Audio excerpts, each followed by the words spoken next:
ఇదిగో మిమ్మల్ని. ఏంటి ఏంటి అంత ఇంట్రెస్ట్ గా చదువుతున్నావు? చదవడం కాదు, ఆడవారి మాటలకు అర్థాలే వేర్లే, సినిమా చూస్తున్నా. సినిమాల తర్వాత ముందు నాకు ఈ చీర ఎలా ఉందో చెప్పు. కళామందిర్ చీర కట్టుకున్న అమ్మాయిలా అందంగా ఉన్నావు. Yellow sorry, yellow blouse, okay. లోపల వేసుకున్న బ్లాక్ పెట్టి కొట్టే మ్యాచ్ అవ్వట్లేదు. లోపల ఎవరికి తెలుస్తుంది? ఏమన్నా లోపల నేను బ్లాక్ కలర్ పెట్టికోట్ వేసుకున్నానని నీకెలా తెలుసు? ఒక్క పెట్టికోట్ ఏంటి, నీ ఒంటి మీద ఉన్న పుట్టుమచ్చలతో సహా చెప్పగలను. నీ ఎడం భుజం మీద ఒక పుట్టుమచ్చ, నీ కుడి తొడ మీద ఒక పుట్టుమచ్చ, నడుం ఎడం వైపు ఒక పుట్టుమచ్చ, నడుం కింద ఒక పుట్టుమచ్చ. ఇదిగో నీకు వెనకున్న పుట్టుమచ్చలు కూడా చెప్పగలను. ఏంటి అరే అలా చూడకు, నీ చూపులో ఏదో మాయ ఉంది. అవును. ఏమిటమ్మా కింద కూర్చుని అలా వెతుకుతున్నావు? ఎలకల్ని ఏమైనా పడుతున్నావా? డాడీ ఇక్కడి నుంచి వెళ్ళు. అలాగా? మీ నాన్న చూడు, పైకి డీసెంట్ గా కనిపించిన లోపల బొమ్మలు రాయి వేసుకుని పీచి మిఠాయి అమ్ముకునే వాళ్ళు ఎంత అందంగా ఉన్నాడు. రథవ బట్టలు పట్టి చావట్లేదు, కుర్చీలు బాగులేవా? సరే రేపే కొత్త తెచ్చేస్తాను. ఇప్పుడే కావాలంటే ఎలా కుదురుతుంది? నిన్ను ఈవేళ మీ పుట్టినరోజు కదా? Yeah, wish me happy birthday. ఆ పని పొద్దునే చేశాను, మీరు మర్చిపోయినట్టున్నారు. అవును, ఈ డ్రెస్ అంటే మీకు ఇష్టం కదా? ఇష్టమా? ప్రాణం. ఈ డ్రెస్ మీద మనకి ఎన్ని ఫ్లాష్ బ్యాక్లు ఉన్నాయో మా ఆఫీస్ లో కనుక్కో, తెలుస్తుంది. పెళ్ళోక ముందు మీ పక్క సీట్ లో పనిచేసిందానే కదా, నేను ఇంకొకరిని అడగడం దేనికి? ఈ డ్రెస్ వేసుకుని నన్ను పడగొట్టినట్టే ఇంకొక అమ్మాయిని పడగొడతాను కదా. అది కాదు గ్రేసి, నా మాట విను. రాలా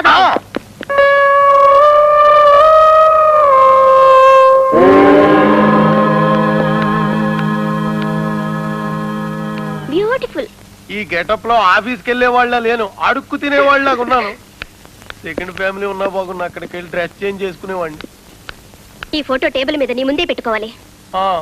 గంటకి ఫోన్ చేస్తుంటా, నువ్వే రిసీవ్ చేసుకోవాలి. పొరపాటున ఎవరికైనా లైన్ వేసినట్టు తెలిసిందో, ఇంత చండాలపు గెటప్ తో నేను ఎవరికైనా లైన్ వేస్తే పటపట పళ్ళు రాలు కొడతారు తప్ప పడేవాళ్ళు ఎవరైనా ఉంటారంటావా? అసలు నేను సాల్మన్ రాజ్ అంటే ఎవరైనా నమ్ముతారంటావా? ఇదిగో ఇలాగే వెళ్ళాలంటావా? వెళ్ళడమే కాదు రావాలి కూడా. కుక్కలు కరిచేస్తే బయటికెళ్ళి బట్టలు మార్చుకోవడం, మళ్ళీ షోకు చేసుకోవడం లాంటిది ఏమన్నా చేసినట్టు తెలిసిందో, మీకు తెలుసుగా నేనేం చేస్తాను. హలో. అమ్మో, లవ్ చేసిన మనమైతే ముద్దులు ఆడి పెడుతుందండి. హలో, బాస్ పిలుస్తున్నారు, ఇప్పుడే వస్తాను. ఈ అమ్మాయిని పెళ్లి చేసుకోబోయేవాడు ఎవడో చాలా దురదృష్టవంతురే. ఎవడో వెళ్తా. నేనే. వాట్? ఏం చేయను, తెలియక లవ్ చేశాను. మ్యారేజ్ చేసుకున్నావా అని రేపు మార్నింగ్ అడుగుదాం అనుకుంటున్నాను. పెళ్ళైన వెంటనే ఉద్యోగం మానిపించే, లేకపోతే అడు చూడు. అమ్మో వస్తా.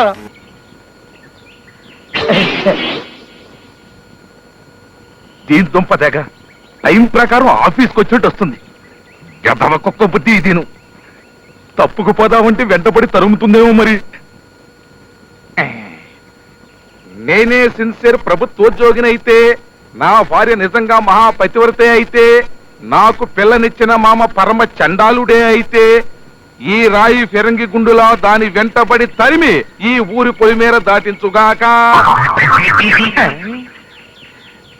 అయ్యో, నా ఉత్తరాలు కట్టు పట్టుకుపోతుంది. కుక్క కుక్క పట్టుకోండి, కుక్క నా ఉత్తరాలు పట్టుకోండి, కుక్క పట్టుకోండి, పట్టుకోండి, పట్టుకోండి నా ఉత్తరాలు పట్టుకోండి, పట్టుకోండి. పట్టుకున్నాను. అవును, పరిగెత్తుంటే పట్టుకుంటే కానీ ఆగవా? అది నీకేమైనా జబ్బా? అవును, నాకేమైనా లెటర్స్ వచ్చాయా? నా పేరు K Rambabu, son of K Madhavayya, retired drill master. వచ్చిందయ్యా పొడుగాటి రిజిస్టర్ కవరు. పొడుగాటి రిజిస్టర్ కవరా? అది తప్పకుండా అపాయింట్మెంట్ ఆర్డర్. ఏదా కవరు? కుక్కెత్తుకెళ్ళిందయ్యా. తమాషాలు పడుతున్నావా? కొట్టానంటే షేప్ మారిపోయి చిరతలప్పరావులాగా అయిపోతావు. మర్యాదగా నా కవరు. జోక్ కాదయ్యా, ఆ కట్ట మొత్తం కుక్కెత్తుకెళ్ళిందయ్యా. రాక రాక ఒక్క కవర్ వస్తే అది కాస్త కుక్కెత్తుకెళ్ళింది ఏమిటి దేవుడా? పదవయ్యా, వెతుకుతాం. పద, నువ్వు పద. తొందరగా రావయ్యా, మళ్ళీ ఆ కుక్క పక్క మీద పడిపోతుంది. పరిగెత్తు. అమ్మా నెమ్మదిగా. అమ్మా ఆ కుక్కే కనపడింది రావయ్యా. అవును, ఒక రాయి తీసి విసనా? అదే తప్పు. రాళ్లతో కొడితే కుక్కలు మనసు కష్టపెట్టుకుంటాయి. డాగ్ సైకాలజీ తెలుసు కాబట్టి చెప్తున్నా. మనసు విప్పి మన బాధను చెప్పుకుంటే అవే కోఆపరేట్ చేస్తాయి. నువ్వు ఇక్కడే ఉండు.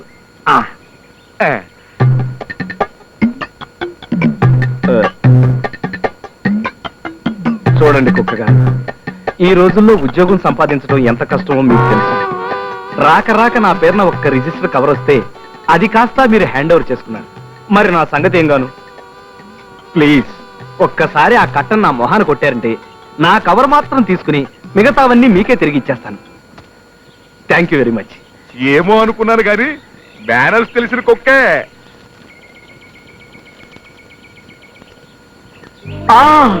నాకు ఉద్యోగం వచ్చింది. కాలనీ అదిరిపోయింది కదూ. వెధవలు మళ్ళీ ఈ కాలనీలో అడుగు పెట్టరు. అసలు నేనే వాళ్ళ ఎముకలు విరిచి మన కాలనీకి తోరణాలుగా కడదామనుకున్నాను. కానీ ఆ ఛాన్స్ నా శిష్యుడు గుగ్లే కొట్టేశాడు. నీ శిష్యుడా? అవును.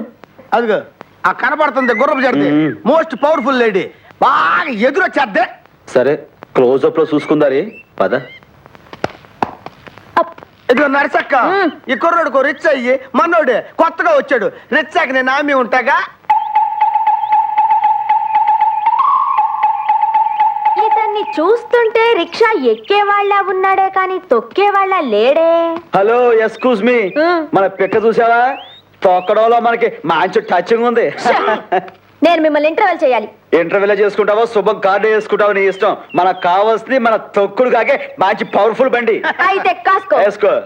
ఎప్పుడు నవ్వేదెవరు? ఫోటోలో గాంధీ, మనిషికి మత్తెక్కించేది. కొట్టులో బ్రాందీ, ఎంత తిన్నా తినాలనిపించేది. పిడత కింద పప్పు, అన్నిటికంటే వేగమైంది. పీటి ఉషా, కారమైంది. పీటి కిళ్ళి, ఎర్రనైంది. నీ పెదాలు, తెల్లనైంది. నీ మనసు, చల్లనైంది. ఫ్రిడ్జ్ లో ఐసు, రుచికరమైంది. చేపల పులుసు, రిక్షాకి ముఖ్యమైంది. చైను గొలుసు, ఆడదానికి ఖచ్చితంగా ఉండాల్సింది. ఓలబో ఓ నాయనో, ఓలబో ఓ నాయనో. అమ్మో, నువ్వు రిక్షా ఇస్తే ఇయ్యి, లేకపోతే లేదు కానమ్మా. ఆ మాట మా మగనోడితో మాత్రం అనిపించబాక. అమ్మో